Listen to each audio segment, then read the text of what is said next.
Hello, welcome. I'm Whïtney MøøN. This is Moonshine Tarot.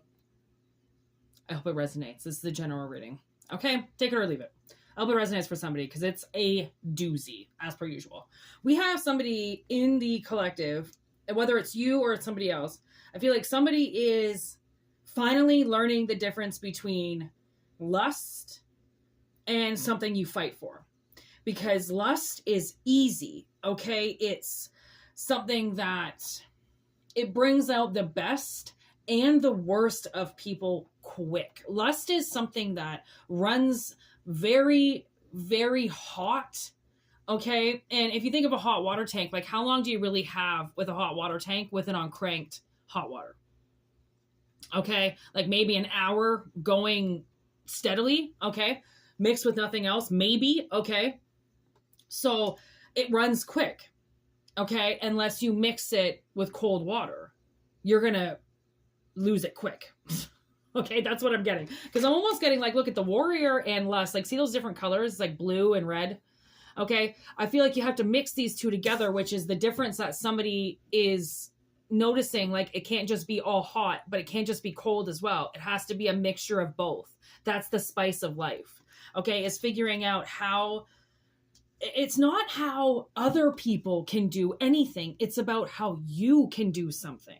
Do you ever realize like how people's relationships go are not the same as yours? Okay. People ignore, people cheat, people don't care. Okay. People are more vain than ever. Okay. Look, I'm about to wipe this off. I didn't do it before. So if it was, okay. See how, right? It's like somebody always has to, or somebody has to take a better look at something that's been possibly blurry, okay, that they haven't been able to see their way through, because it looks like somebody who was transfixed on lust, okay, didn't, like, when you're in lust mode, you really have to work hard to fight for it, because it's only lust. It's a sin. It's everything that people want, but they're not really willing to work hard for. So you get all this anxiety because you know it's going to burn out. There's no longevity in it. Okay. So I feel like someone's been realizing that they have to fight a lot more for the things that their eyes illusion them to than what their heart tells them. Okay, because your heart will tell you to fight. Okay, your heart will tell you if you're into it and this is what you want. Because if it is, then you will fight to do it. You will work as hard as you can. It's not going to be a job. It's a hobby. It's something that you love to do. Okay, and that could be anything. That could be your job. That could be your relationships. That can be your relationships with your children, with your wives, with your family. Right? It's all how we do things. To constantly keep looking about how other people do things. You know, this person does it this way and this person does it that way, does not mean that that's a good way for you to do it, right? And I find that people, they put so much pressure on themselves. You know, they read all these books and they're like, well, this is how this person did it, and this is how this person did it. And it's like, awesome that you're finding all this information, but now find your way. Now that you know that this person does it this way and this person does it that way, do it a few different ways, okay? And then see how you want to do it, because the more you try it, then you're gonna find your own rhythm, okay? So it's like somebody's always listening to a mother-in-law or something, but they're not doing what they want to do with it because this is what she's saying to do. Well, then do it your own way. And I mean, if that mother-in-law, okay, is an actual, you know, mother-in-law, okay, which means they're just there to,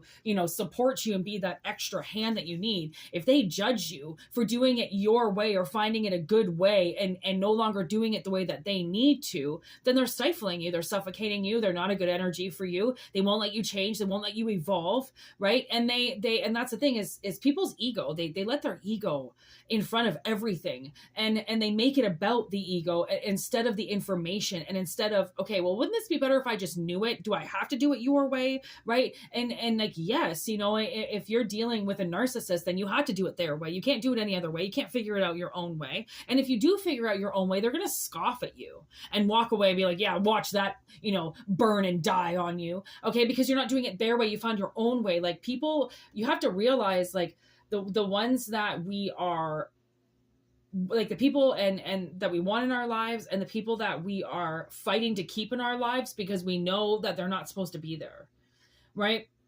Like any relationship is worth fighting for, but are you really supposed to be fighting all the time? No. Okay. With your job, and if you have kids, and if you have family, you cannot put your spouse in front of everything. You can't. It's impossible. It's narcissistic. Okay? For anybody to even ask to be put before your own self, like you're going to make me, like, unless the child, why would any spouse or partner need to be placed in front of your energy of your own life? But they'll tell you that put me before everything. I'm now your number one priority. You need to do everything for me. Like you just became their parent, not their boyfriend, not their husband, because, I mean, anyways. Someone's realizing, we have complicated on the bottom of the deck. Someone's realizing 555 on the clock. Wow, I can't even believe I caught that. 555, that's massive change. And somebody's complexity of always listening to other people when you're not living those other people's lives. So why does it matter? If what they do and how they feel. It's great to get people's opinions, but at the end, this is your life.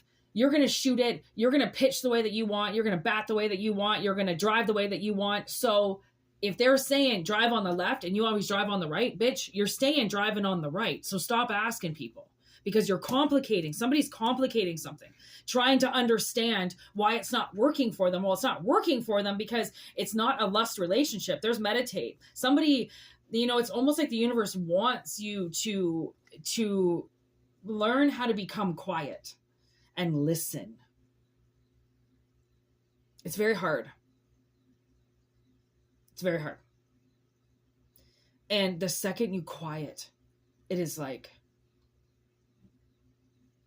the things you begin to hear once you STF you. Okay? And just stop. Okay? Somebody needs to quiet to learn the difference between lust mixed with vanity and what they truly want to fight for and manifest.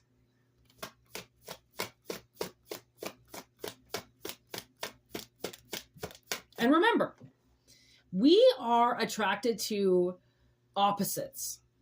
Okay? So if you're trying to go for somebody that's exactly like you and all about you, it's not you. You know that, right? Maybe there's somebody out there that might be a little different from you. Might be a little bit outspoken or a little bit quieter or a little bit outgoing, a little bit woodsy, and you're a little bit indoors and a little bit computery. There's opposites attract because you have shit to teach one another, because you come from different worlds, but you're on the same level. Opposites attract.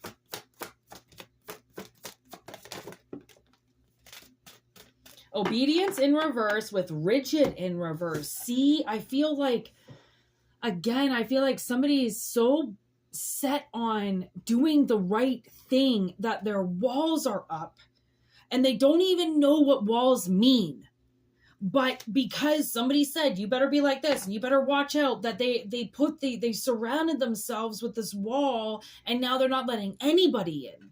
Now everything's become complicated because now the only thing that they're attracting is things with their eyes, but things with their eyes aren't staying because these walls are up and they're not letting anybody in, right? Like they only talk about all of this stuff on the outside, but they're not really talking about anything within because their walls are up, because somebody has said, that's the way you need to do it, and this is justice, and you've been misjusticed, and blah, blah, blah. And it's like, okay, again, totally understandable. Put your fucking walls up. You have every right to. But, you ever thought of a door or a window?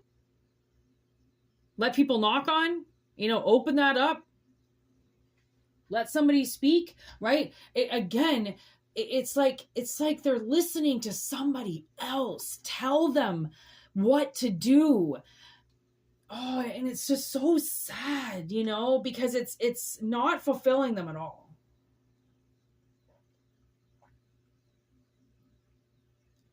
Honestly, I've been having such bad stomach problems, and like actual stomach, because I have Crohn's. So my stomach is like, everything turns to acid, just pure acid. And I don't know what the fuck is going on. It's so bad. And then finally, I've always loved mint. Always. My whole life. If you love mint, there's a reason. You probably have stomach problems. And again, I'm not talking about diarrhea. I'm talking about the stomach and the stomach lining. Okay. So I have this acid reflux that comes up my throat that I swear to God, it keeps me up at night. Sometimes I have to like tilt my head up and all this shit. And I've been hearing mint, mint, mint, but I like fresh mint. I don't really like bagged mint tea really. But anyways, oh, this is important. So I started making, instead of London fogs with Earl Grey, which would also kill my stomach with acid, but I thought the milk would calm it down. No, I started making peppermint lattes instead. So making my mint tea, but then adding whipped milk to it, a little bit of sugar in the milk, you know, sweeten it up if you like sweet. And I didn't have acid reflux once last night. And I have tried everything. I've tried Tums. I've tried, like, now I'm on liquid, you know, like kind of like a liquid Tums, which is the only thing that seems to, you know, but again, I'm still waking up with it. It's not going away. But mint does something incredible for the stomach. Okay, so again, I think these are analogies, right? So with lust, right, the one thing that really causes it is coffee. Okay, and London fogs. But then it'll go into my food where it's like anything with tomatoes. Again, fucking acid reflux up the roof. Okay, heartburn up the fucking, okay, and it's just like regular food. I'm just trying to eat regular food. It's not from the store. It's all homemade. It's all stuff that I made, and everything seems to disrupt my stomach because I always drink coffee. You got to figure out, you know, what the one thing is that you're overlooking because you want it so bad because it looks good, tastes good, you know, but it's fucking ruining your life, right? It's going to throw something off where now it's like, oh, okay, well, I can still have my cup of coffee in the morning, but for the rest of the day, it's mint. And I'm just going to have to deal with that from now on. If I want to have coffee and I want to butcher my stomach because I'm an asshole and I just want it, then I better have the remedy afterwards for causing that destruction, aka lust. Because when you look at it, it's actually really not that complicated because you have the answers, but you're just not using them because you're letting society, aka Tim Hortons, your friends, okay, lure you in with this. Oh, but it's so good and it's so amazing and you're going to love it. Yeah, but it's going to ruin your fucking life. That's what lust does. 7 deadly sins, baby. Okay, so I really hope it resonated. Right, WhïtneyMøønshine@gmail.com in the description box if you want to continue this. All right, subscribe, send it. Thankful very much for your comments when you say that it resonates. It's really nice to know that it resonates, right? And I'm really trying to connect with you guys as much as possible. So send your telepathic questions in, okay, so I can help you and so Spirit can help you. And, you know, send people this way if you feel like these readings are, you know, for somebody that you know, because you never know. I mean, sometimes if you're picking up the energy of somebody else because somebody's that you know is going through something, Spirit will pick that up. They'll heal you. Okay, so have a wonderful week and namaste. All right, God bless.